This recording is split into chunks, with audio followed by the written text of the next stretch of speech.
Hello everybody, I just been harvesting at the allotment and this is what I got.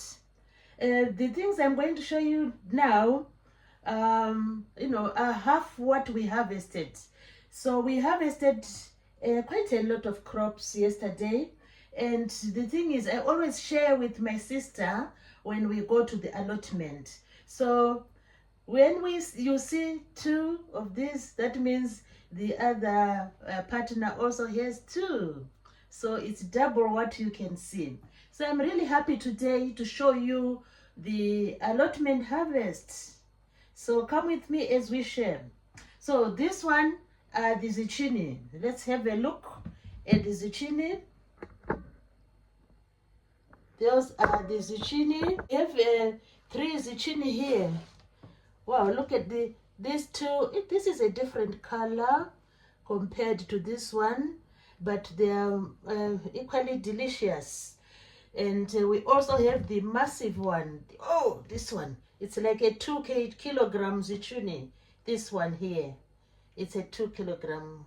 No, mostly, likely it is 2 kg. So we harvested the zucchini and we are so happy. My sister also got 3 zucchinis. Now the thing with zucchini, when you harvest them, you just wonder, how am I going to, to store them? How am I going to prepare them? How am I going to, to store them for a longer period?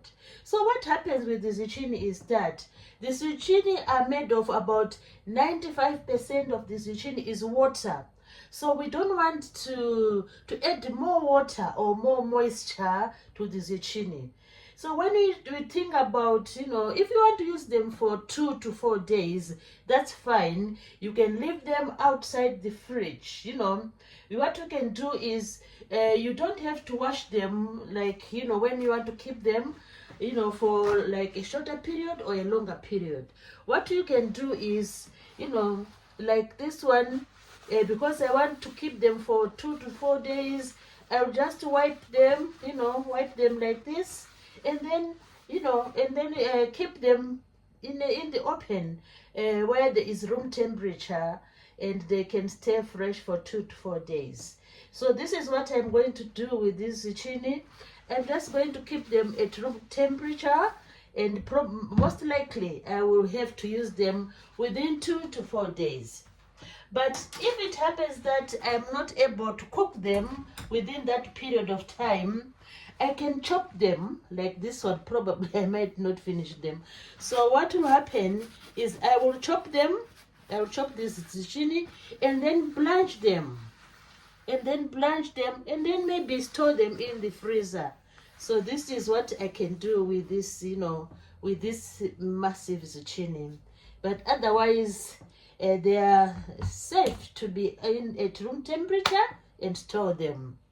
So zucchinis, when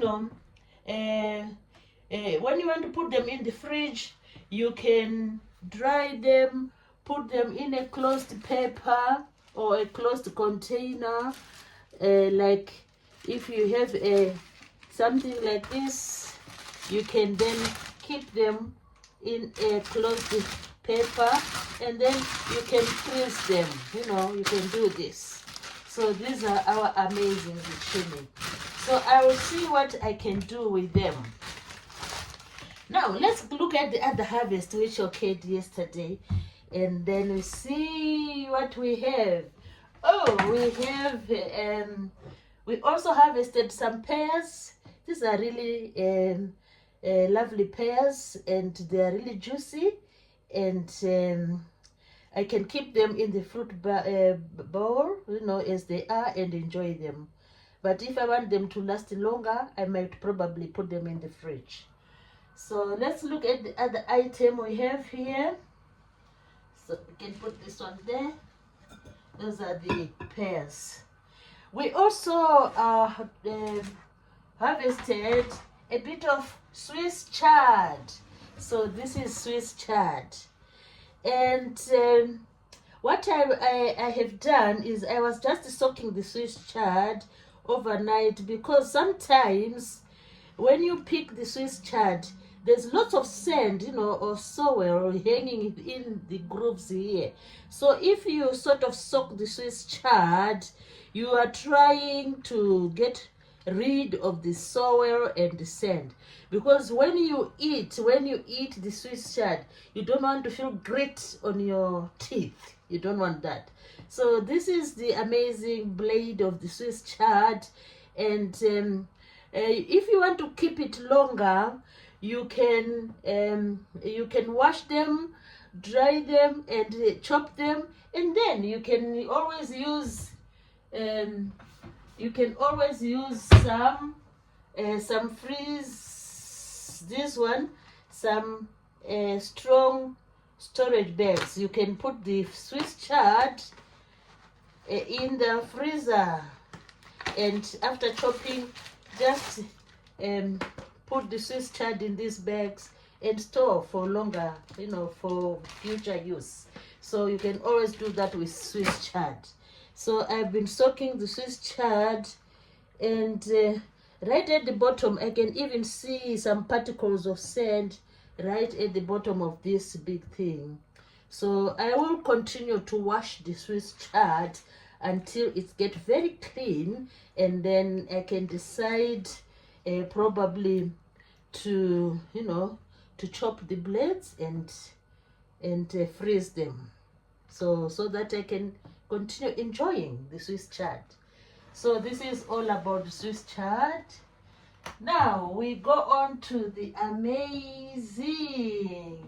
These are cherry tomatoes, and some of them are ripe. As you can see, these are beautiful cherry tomatoes. Some of them are ripe, some are still to ripe.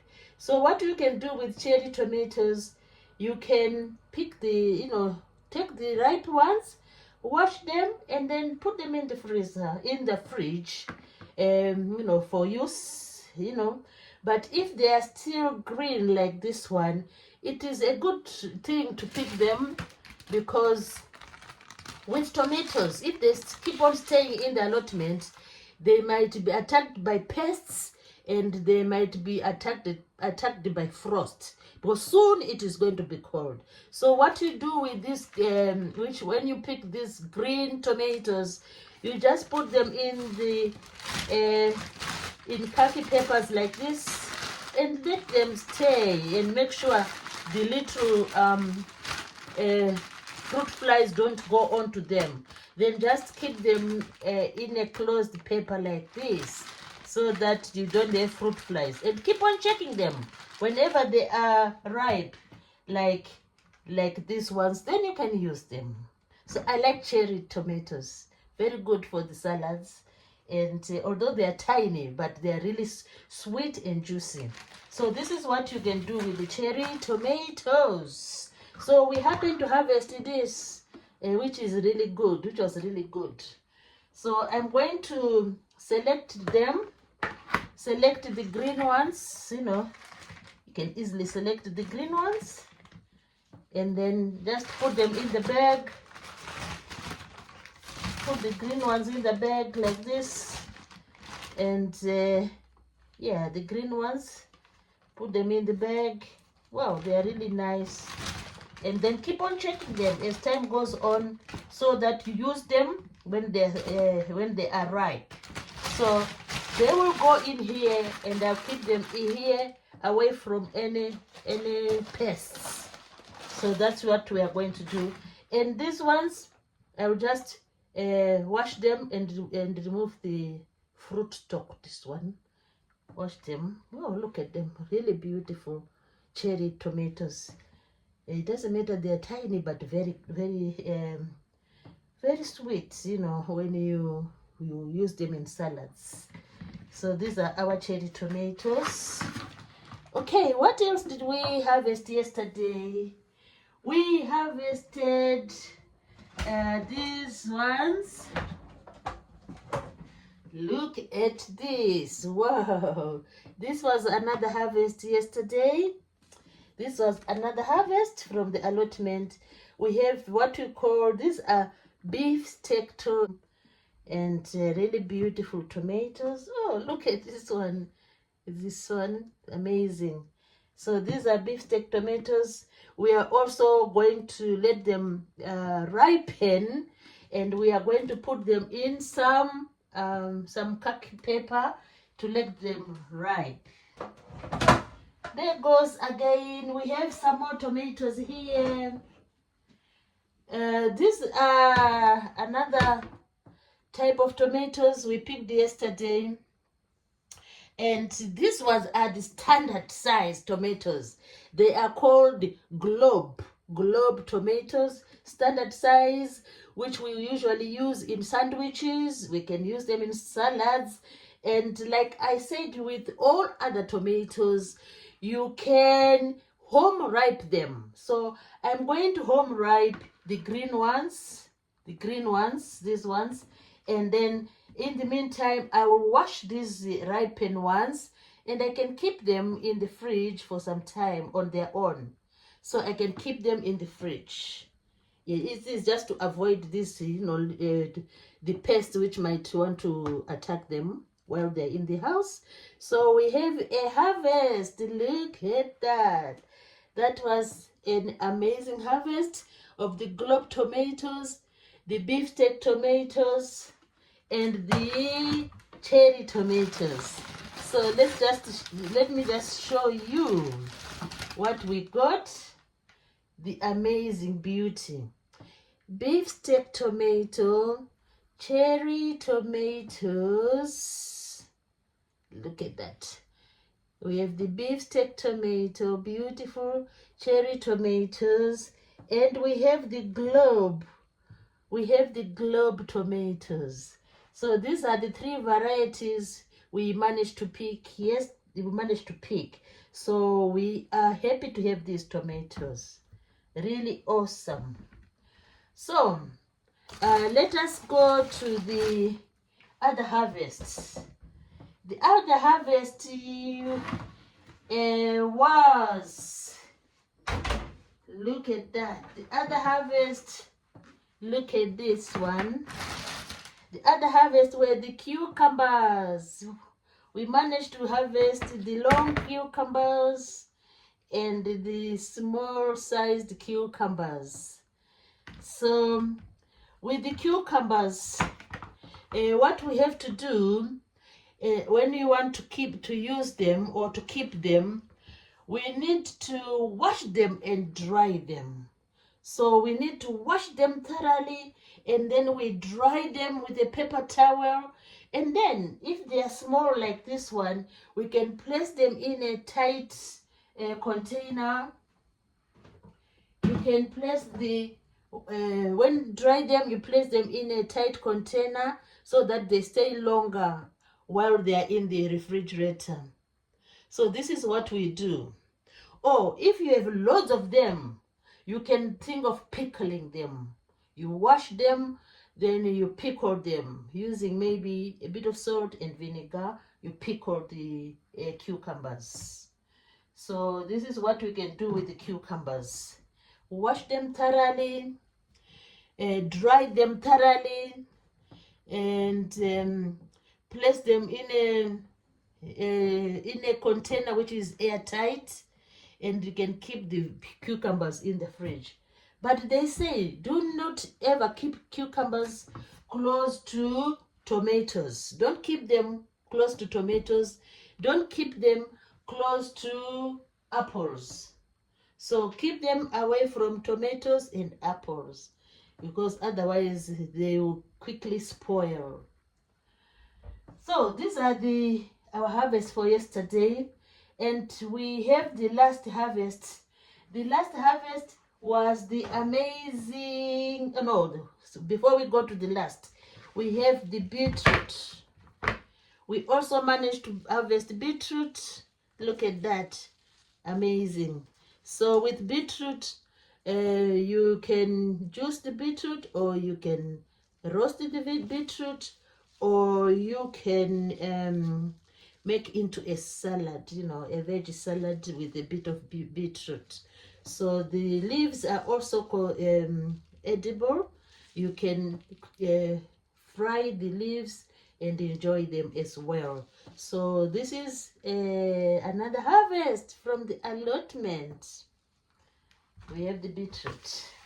Then the last item we harvested was the, oh, look at that. We managed to harvest a bit of kale. So like the Swiss chard, I put this kale in a bowl of water just to make sure, you know, I remove the debris before I wash the kale. So after this, I'm going to wash the kale and then prepare into a delicious meal. So we have the amazing kale here. Look at that. The amazing kale. And we also have this type of kale, this one in here. So we also have another kale here, this crinkled one. Oh, there are even four, how many? There are 3 types, and we also have, oh, this one represents the other crinkled kale. So this is the kale we managed to harvest, and we are going to wash the kale thoroughly. And since it's just a little bit, you know, it's not much, we can just put the kale in the refrigerator. Maybe we put them in here and put them in the refrigerator because within a few days we'll have cooked the kale. So this is the kale, the amazing kale we harvested yesterday. And if we look into the water, there are now some debris there. So a bit of soaking is always good. Then you wash the kale. So this is what we harvested yesterday. So guys, I hope you have really enjoyed this video where I've been showing you what we got from the allotment. When you have a surplus of the cucumbers, you can go ahead and store them in the fridge. So what you need to do is to wash the cucumbers thoroughly. You wash them thoroughly, see? Wash them thoroughly, make sure every pricky thing is gone. Just wash them thoroughly under cold running water like I'm doing here. You know, wash them thoroughly. And then after you wash them thoroughly, you need to take a paper towel and dry them. So wash them really thoroughly, because before we consume them in future, maybe in a few days time, we're not going to wash them again because we have washed them thoroughly. So this is what we do. We wash them thoroughly like I'm doing here. Make sure they are really clean. Make sure the cucumbers are really clean. Look at that. They are clean. And just squeeze them and wash them thoroughly. Then after washing them thoroughly and all the pricky bits are gone, if they are there, make sure everything is gone. You can use even a paper towel to wash them, but these ones I'm just washing them, you know, like I'm doing now here, to make sure everything is clean. Everything is clean. We continue to wash thoroughly until our cucumbers are running clean. Oh, I think these ones are really clean. You know, they are ready to be eaten. But we are just trying to show how you can maintain your cucumbers in the refrigerator. So after washing them thoroughly, like I've done here, I've washed them thoroughly. You take a kitchen roll. You take a kitchen roll and you dry them. So you dry the cucumbers. Just rub them. Make sure they are really dry. Rub them. Make sure they are really dry. And dry them. Let's dry the cucumbers. They are surplus. We are not eating them now, so we need to put them in the fridge. So you rub them with a kitchen roll, you know, like I'm doing. Make sure they are really, really dry, because cucumbers, they don't need any moisture when you are storing them in the fridge. So when our cucumbers are really dry, And then what we do is we need to wrap them round with a kitchen roll. Just wrap them round in a kitchen roll like this one. Just wrap them round like this, and they are nice and dry. Nice and dry. Wrap them there because we are going to store them in the fridge. Then I have another one here, so there's another one already there, so we just place them in a sealed container. So let's do the rest. Let's do one more. So we take this one, it's dry, and we wrap it nicely in the kitchen roll like this. Then we wrap it really nicely. Then we can put in a container. So we have our 3 cucumbers there. Then we can just, close them, the lid tightly. See, it's closed tightly, and that goes into the refrigerator. So guys, I hope you have enjoyed, how you can, keep your, for some days, maybe 2 to 4 days in the refrigerator. Otherwise, if you don't want to keep them for a short time, if it's a long time, you can always take your cucumbers and you can always, you can always pickle them. Pickle the cucumbers. Using salt and vinegar, you can pickle your cucumbers. So these ones are going straight into the refrigerator, and I can enjoy this little one left here. So guys, I hope you have enjoyed the video. Please remember to subscribe and share the video, and I'll be happy and thankful. Thanks all for watching. Look, into the refrigerator they go.